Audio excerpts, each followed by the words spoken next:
Olá pessoal, estamos aqui para a nossa videoaula. Eu vou dividir essa videoaula em 3 momentos. É a aula sobre a filosofia medieval. Vou fazer um primeiro momento trabalhando o contexto do surgimento da filosofia medieval e do próprio cristianismo. No segundo momento vou falar da patrística dos padres filósofos que, de certa forma, eles trouxeram para o debate a relação da religião, da fé, com a filosofia, que é a razão. E no terceiro vídeo eu vou trabalhar a escolástica, que é o segundo momento da filosofia cristã. Portanto, comecemos a fazer essa introdução da filosofia cristã. Primeiro, eu queria que vocês observassem que a religião cristã, a confissão cristã, ela não é uma confissão ocidental, ela é uma confissão importada. Ela surge lá no Oriente Próximo, filha de uma outra confissão chamada judaica, não é? Por isso nós temos o judaísmo, a religião judaica, e que essa confissão, uma confissão monoteísta, anunciava a vinda de um Salvador do mundo, do Messias. E esse Salvador do mundo, segundo os seus seguidores, ele é o Jesus Cristo, o Messias, aquele que veio para salvar a nós e nos salvar de todos os nossos pecados. Portanto, a vida de Jesus é uma vida que transcorre-se lá no Oriente Próximo. E ele tem os seguidores. A partir desses seguidores vai surgindo uma outra vertente dessa confissão judaica, que é a vertente que a gente conhece como cristianismo. Quando Cristo morre, ele já tinha deixado um recado muito importante para os seus seguidores. É bom lembrar uma passagem da Bíblia de Cristo que ele diz: "Ide por todo o mundo e pregai o evangelho a toda a criatura". Nós temos que lembrar que a órbita do mundo girava em torno do Império Romano. Foi sobre a égide, ou sobre a hegemonia de Roma, que Cristo foi julgado, e foi crucificado, inclusive. E esse recado foi um recado bem dado, no sentido de dizer que os apóstolos, os seus discípulos, os seus seguidores, deveriam ir para a Europa, para que no centro do mundo, ou no centro do poder, essa mensagem de Cristo, ela pudesse chegar. E ela chegou na Europa, chegou ali no Império Romano, e teve muita dificuldade de se estabelecer. Nós precisamos recordar de que os cristãos foram muito perseverantes. Eles tinham muita fé, porque por mais de 200 anos houve uma perseguição brutal àqueles que acreditavam, certo, em Cristo, que acreditavam nesta religião monoteísta. Lembrem-se das arenas, lembrem-se das diversões dos povos naquela Europa. Por exemplo, uma das diversões era jogar as pessoas numa arena para que os leões eles se divertissem.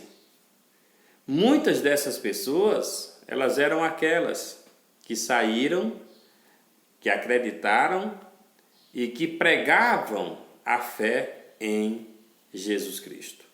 Muitos pagaram e pagaram muito caro para que o cristianismo ele pudesse estar ali, na Europa, no centro do poder. Mas, como eu disse, os cristãos tiveram muita perseverança. E eles lutaram e lutaram até que o cristianismo se tornasse uma confissão oficial do Império Romano.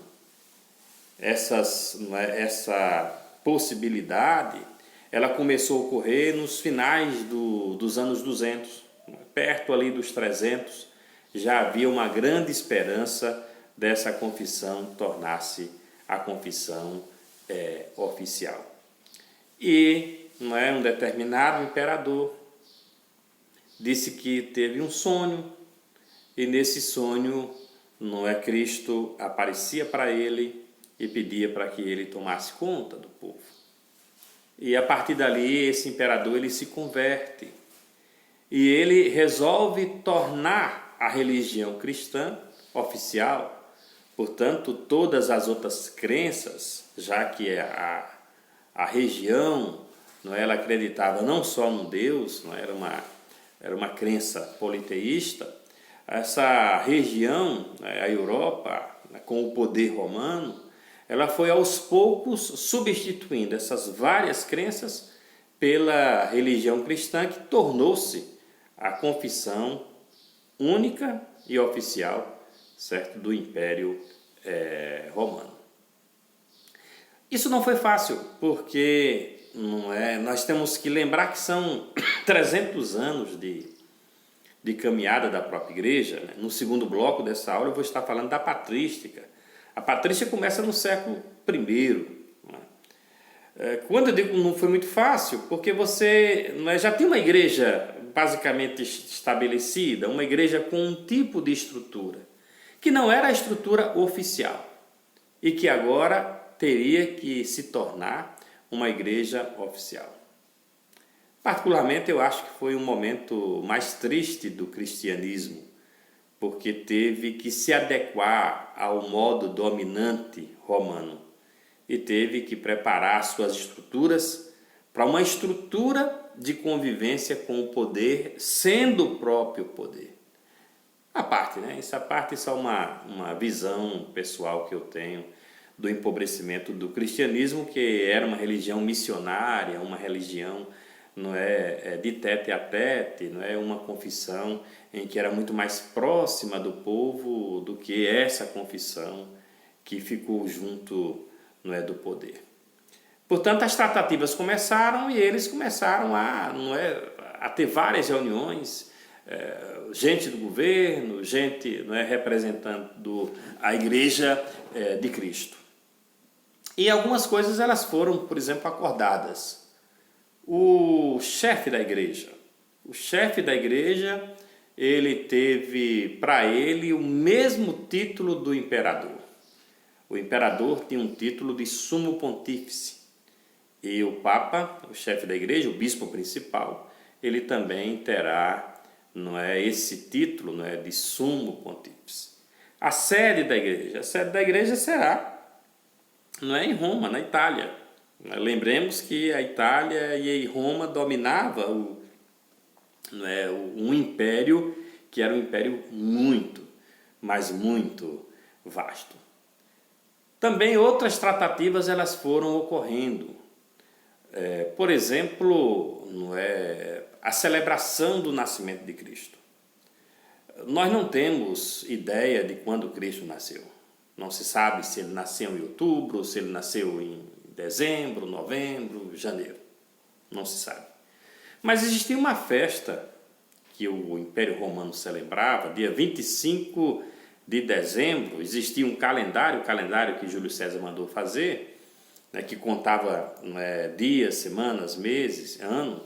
E em dezembro tinha um dia de celebração do solstício, ou seja, uma festa ao Deus Sol. E chegou-se ao acordo que nessa festa seria comemorado o nascimento de Cristo. Portanto, trocava-se o Deus Sol, a festa ao Sol, pelo nascimento do Salvador do mundo, pela luz do mundo. Trocava-se uma luz por outra luz, A luz do Sol pela luz divina, pela luz que é Cristo.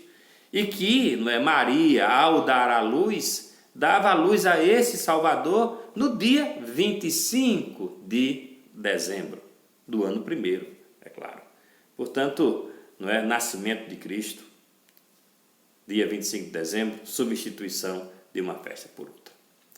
Mas tinha uma outra festa que era mais complicada de ser acordada.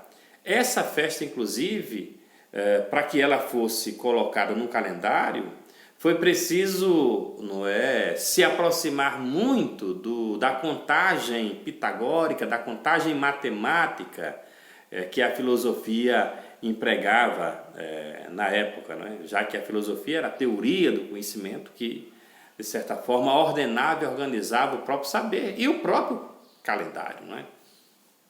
A festa é uma festa móvel, significa dizer que ela não ocorre como ocorre a festa do Natal, que é uma festa fixa, 25 de dezembro. É a festa da Páscoa. A Páscoa não era comemorada a partir, digamos assim, da ressurreição de Cristo. Era uma tradição judaica, uma tradição antiga de renovação das alianças. Essa renovação ela ocorria a cada tempo, né? Aquela comunidade judaica ela se reunia, ao se reunir fazia uma celebração. Nesta celebração, né, havia um sacrifício com sangue. Inclusive sacrificavam-se pessoas. Nós temos que lembrar das leituras bíblicas do Antigo Testamento, que aí o Antigo Testamento conta essa história para a gente. Chega um momento em que Deus, né, ele pede que não se sacrifiquem mais pessoas. E aí, não é, a celebração da Páscoa, que é uma celebração de aliança, de renovação das promessas da aliança de Deus com o povo, do povo com Deus, ela vai ser realizada com um animal, com um cordeiro. É o sangue do cordeiro que é derramado na Páscoa. Passa-se o tempo, nós já estamos no cristianismo, Cristo morre, é crucificado, morto e ressuscitado. E aí nós temos um dizerzinho que ele é muito importante para essa celebração da Páscoa, não é? E Cristo derramou o seu sangue, Cristo sacrificou-se por nós. Eis o Cordeiro de Deus, aquele que tira o pecado do mundo. E aí, claro, a partir deste momento, vai haver a substituição do cordeiro animal por Cristo, que é o Cordeiro de Deus. E a Páscoa será celebrada, e será celebrada a partir, não da morte de Cristo, mas a partir da ressurreição. Mas lembremos que não dá para falar da ressurreição sem pensar na sua morte, que ocorreu 3 dias antes, né? Na sexta-feira. A Páscoa judaica ela era celebrada num dia de lua cheia. E os cristãos resolveram manter esse dia.